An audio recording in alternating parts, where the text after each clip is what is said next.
Imaginemos a seguinte situação. É algo bem prático, do nosso dia a dia. Existe uma diferença colossal, não é? Entre pedir desculpas porque fomos pegos fazendo algo errado e sabemos que vamos sofrer uma punição. E pedir desculpas porque realmente sentimos a dor causada. Exatamente. Porque de repente nós olhamos para o lado e percebemos a dor real, as lágrimas que causamos no rosto de alguém que nos ama profundamente. É uma mudança total de motivação. A primeira situação nasce do puro medo de perder alguma coisa. Com certeza. Enquanto a segunda nasce de um coração genuinamente quebrantado. E com essa imagem em mente, eu desejo que a graça, a misericórdia e a paz do nosso Senhor Jesus Cristo estejam com todos os irmãos e irmãs que nos acompanham pelo canal Voz do Remanescente. Amém. É uma imensa alegria acolher cada coração que se une a nós nesta hora. Formando assim esta grande família da fé, para mais um momento sagrado de comunhão.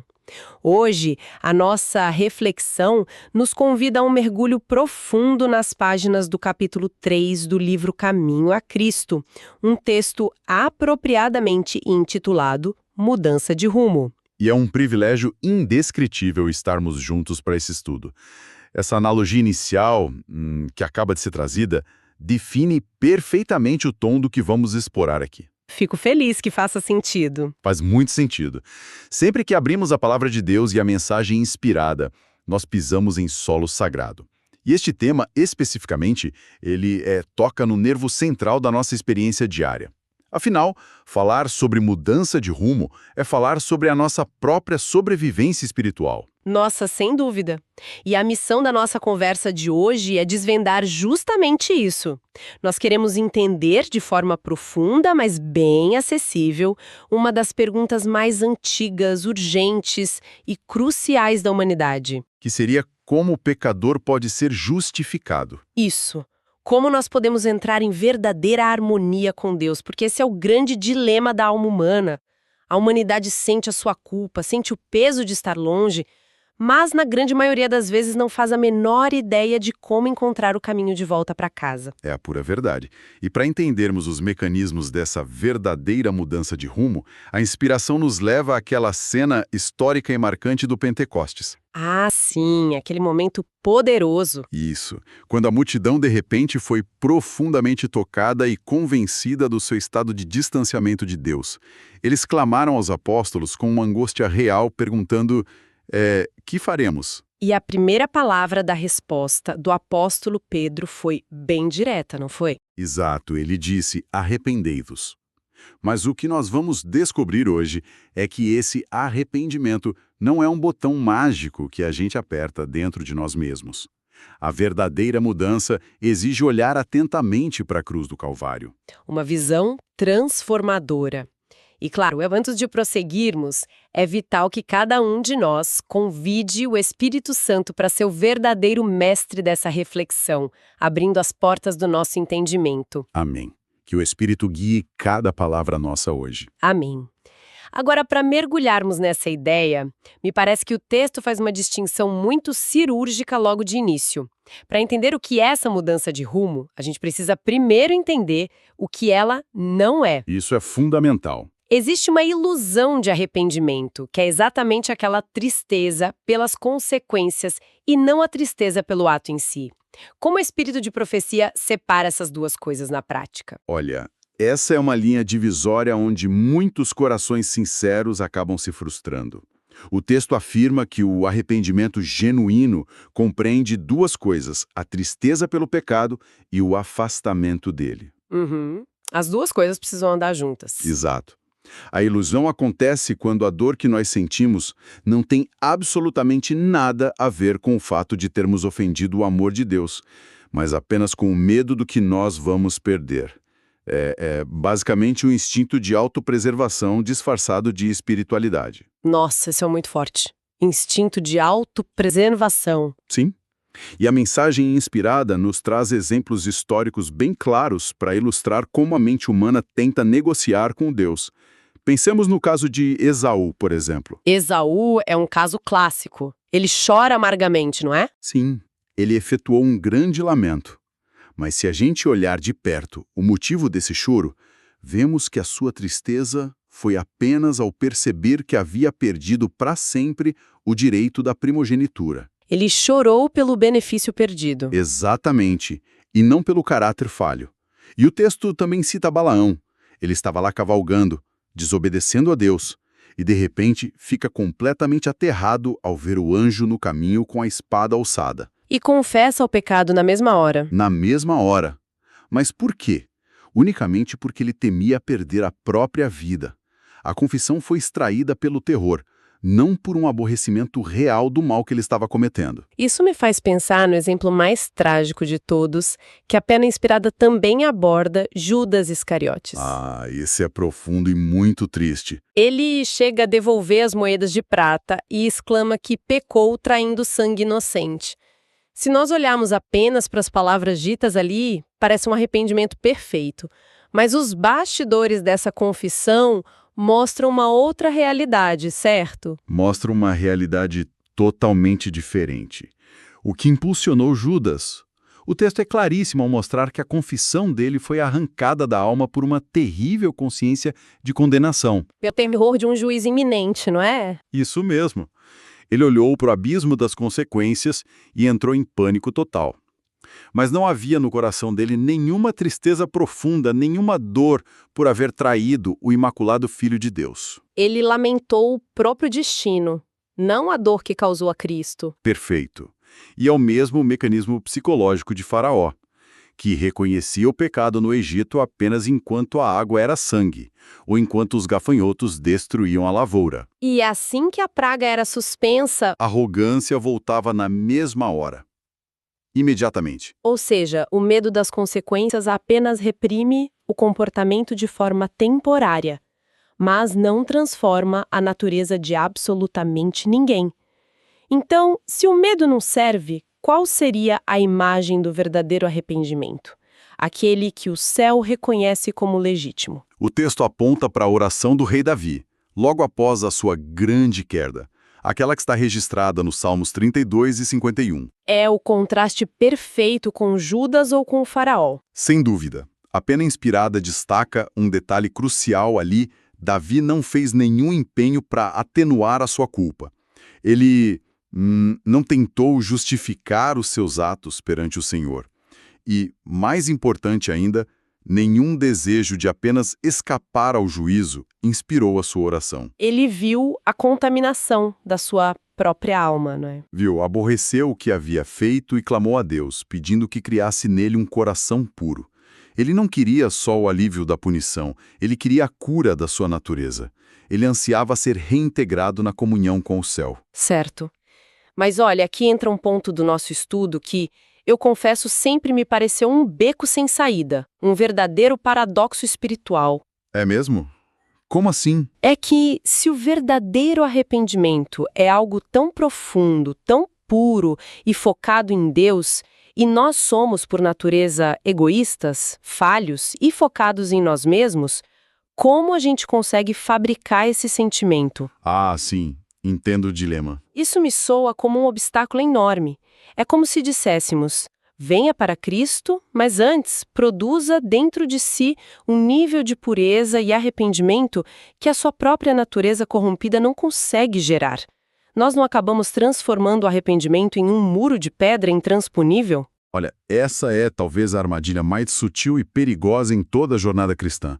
O próprio texto levanta exatamente essa dúvida. Ele pergunta: terá o pecador de esperar até que se tenha arrependido antes de poder chegar-se a Jesus?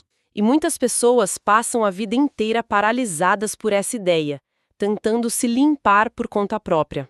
Exato.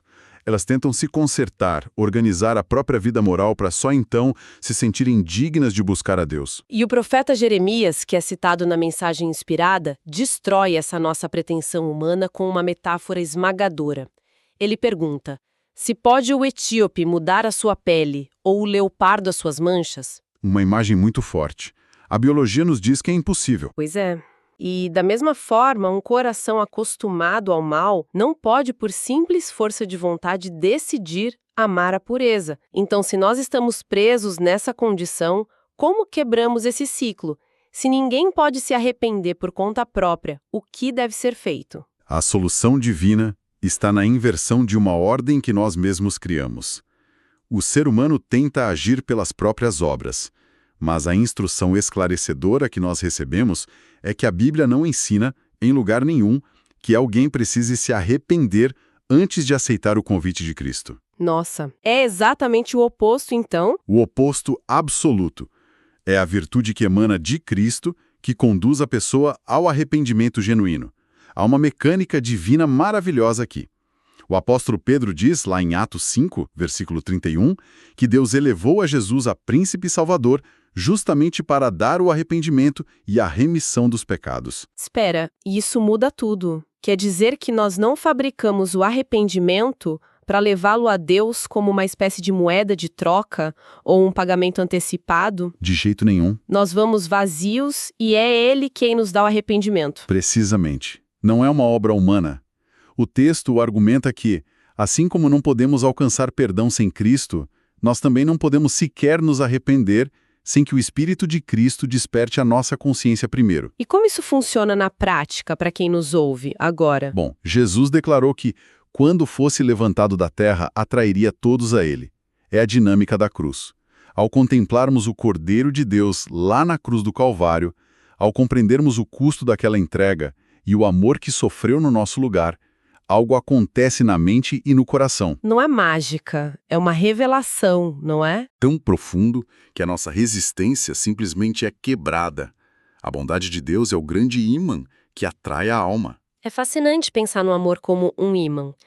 Mas se o amor de Deus nos atrai, por que nós oferecemos tanta resistência?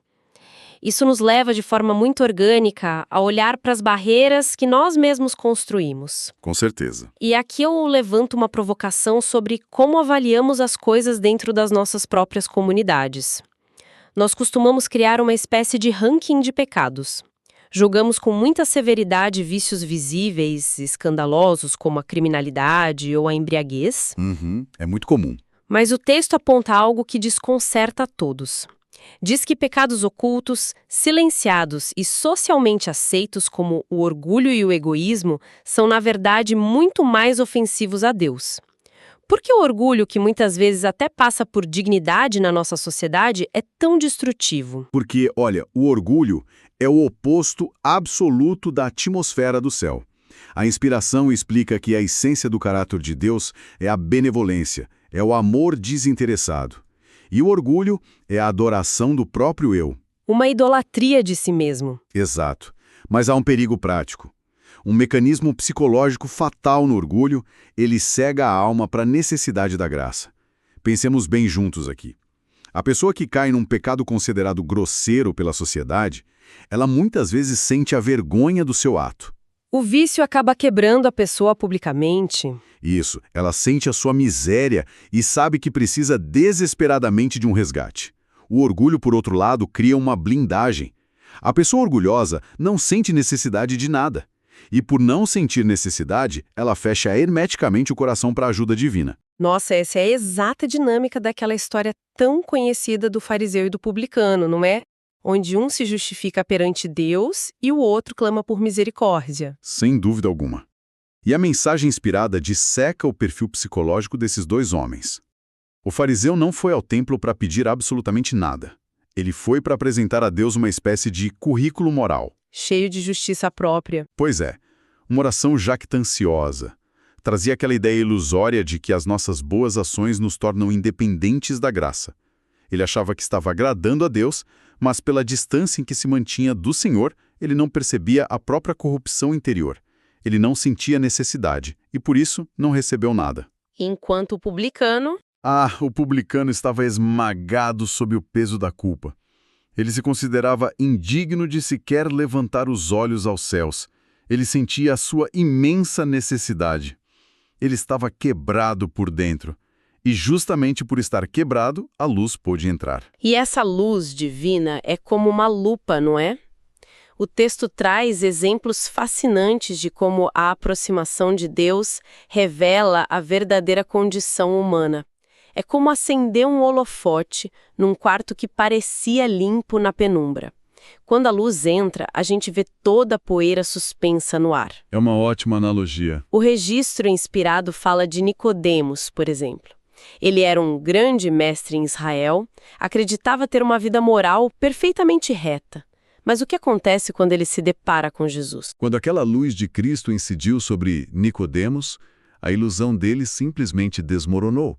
O texto nos diz que ele pôde discernir o egoísmo dos seus motivos mais íntimos. A luz revelou que até as ações que ele julgava super corretas estavam manchadas por um desejo sutil de reconhecimento. Uma vontade de ser independente de Deus no fundo. E o mesmo ocorreu com o profeta Daniel, um homem inegavelmente íntegro. Sim, ao contemplar a glória do mensageiro celeste, Daniel relatou que toda a sua força se esvaiu e a sua formosura se transformou em corrupção. O apóstolo Paulo também, que confessou que pelas regras externas da religião, ele se considerava irrepreensível. Mas quando o Espírito revelou a profundidade da lei que exige pureza de pensamentos e intenções, bem, Paulo percebeu que estava espiritualmente morto. E o choque de realidade para nós é que a justiça humana não passa de trapos imundos. Quando nós olhamos para a majestade e a pureza do caráter de Cristo, até os defeitos que nós costumamos chamar de pequenos, sabe, eles tornam-se insuportáveis para nós mesmos. Mas isso nos traz a uma constatação dolorosa. Se olhar para Cristo revela a nossa real condição e, ao mesmo tempo, oferece a única cura, por que a gente adia tanto essa entrega? É a grande questão de todo crente. Por que nós procrastinamos a nossa mudança de rumo? A mensagem traz uma imagem do livro de Provérbios que é assustadora, o aviso de que alguém pode ser detido com as cordas do seu pecado. Uma advertência fortíssima. É como pegar um fino e delicado fio de seda e dar uma volta ao redor do pulso hoje. Parece totalmente inofensivo. Amanhã, nós damos outra volta. Achamos que podemos arrebentar o fio a qualquer momento. Mas depois de anos dando milhares de voltas diárias, aquele fio de seda formou um cabo de aço inquebrável. Uau! Essa imagem do fio de seda que se torna aço capta com muita precisão a advertência solene contida no livro. A procrastinação não é apenas uma questão de gerenciar o tempo de forma ruim. É um processo de calcificação espiritual e neurológica. O coração vai endurecendo, não é? Vai. A inspiração alerta severamente sobre o risco de rejeitar as doces influências do Espírito Santo hoje, sob a presunção de que, no futuro, quando eu estiver mais velho, ou num momento de aflição, eu simplesmente mudo de lado. A realidade nua e crua, trazida pela pena inspirada, é que isso é quase impossível. Pois é, não é como um interruptor que a gente simplesmente liga e desliga quando tem vontade. Exatamente, não é um interruptor. A educação e as escolhas de toda uma vida vão moldando os nossos desejos.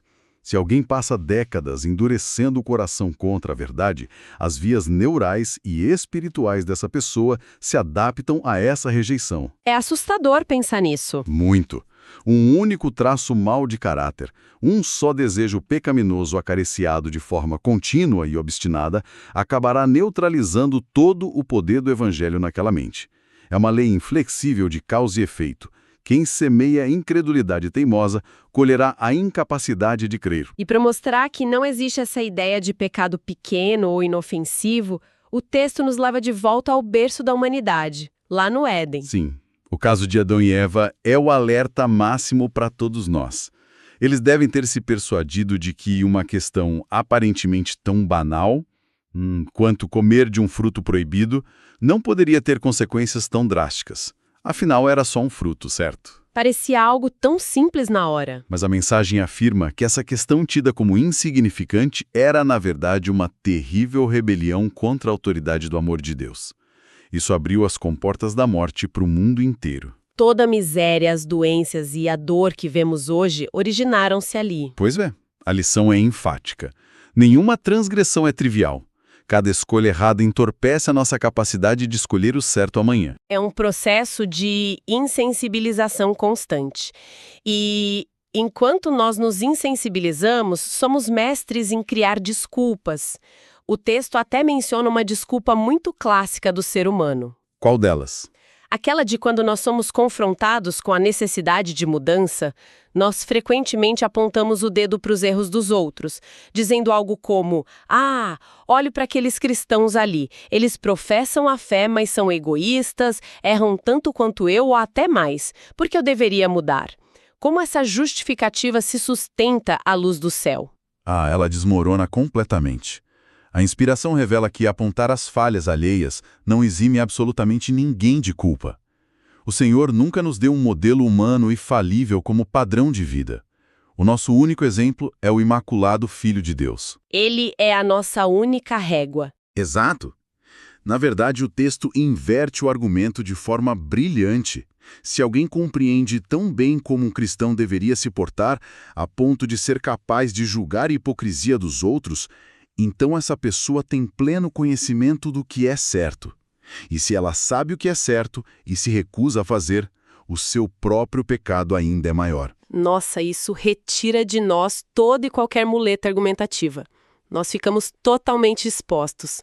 Mas, irmãos e irmãs, é aqui que a beleza deste estudo atinge o seu ápice. Com certeza, o clímax da mensagem. Porque, apesar da gravidade profunda da nossa condição, apesar do perigo letal das nossas escolhas e de não termos desculpas, o texto não termina em um tom de condenação.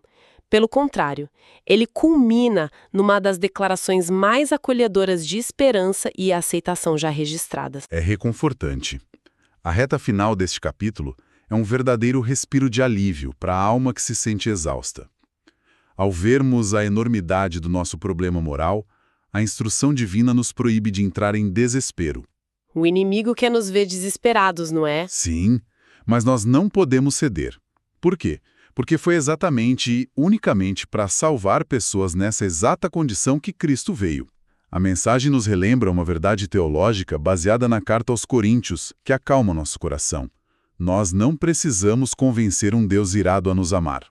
Nós não precisamos aplacar a fúria do Pai. O texto diz claramente: Deus em Cristo estava reconciliando consigo o mundo. O Pai já construiu a ponte e está lá de braços abertos. É uma inversão total daquele medo das consequências que discutimos lá no início. Exatamente.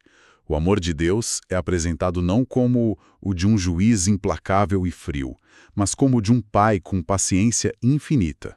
A inspiração nos diz que todas as suas advertências, que às vezes soam tão duras para nós, são, na verdade, suspiros de um amor inexprimível. Suspiros de amor.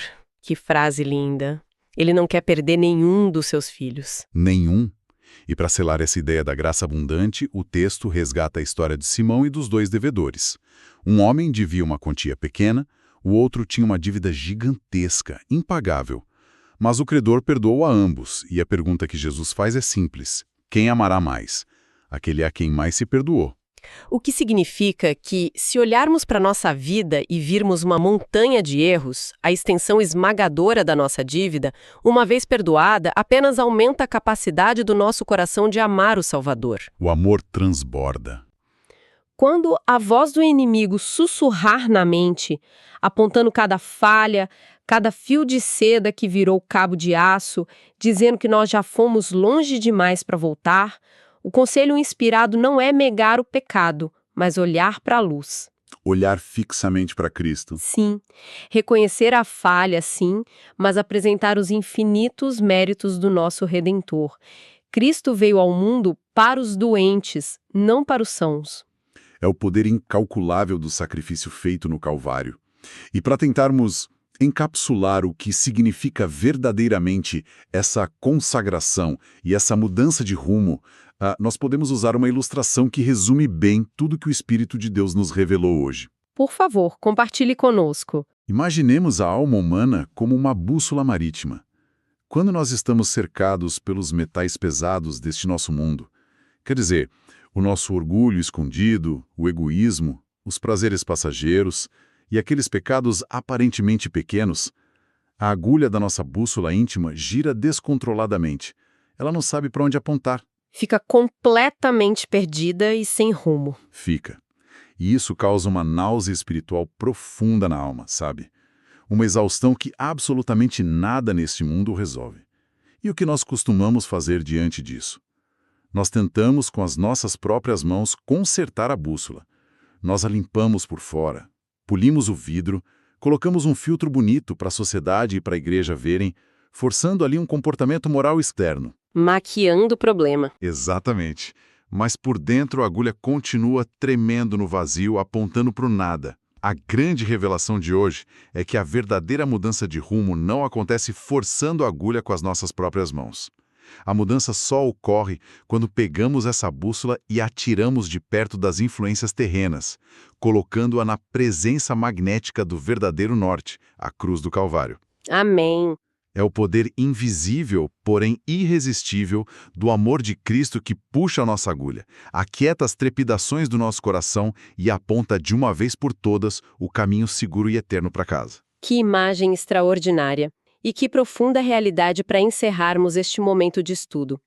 Nenhum esforço humano em polir o exterior pode substituir o poder magnético do amor de Cristo sobre o nosso interior. Absolutamente nenhum. E ao fecharmos essa nossa conversa de hoje, nós deixamos uma provocação para reflexão pessoal de cada coração que nos escuta. Olhemos para nossa própria vida agora. Qual é o fio de seda que está sendo enrolado no pulso hoje que nós achamos que podemos controlar, mas que está silenciosamente desviando o norte da nossa bússola? O que está roubando esse magnetismo de Cristo no íntimo? Que cada um de nós possa se achegar ao Senhor exatamente como está, sem tentar polir o vidro antes de se apresentar ao Mestre. Que possamos abrir as câmaras secretas do nosso ser àquele que tudo vê e clamar como no Salmo 139. Sonda-me, ó Deus, e conhece o meu coração.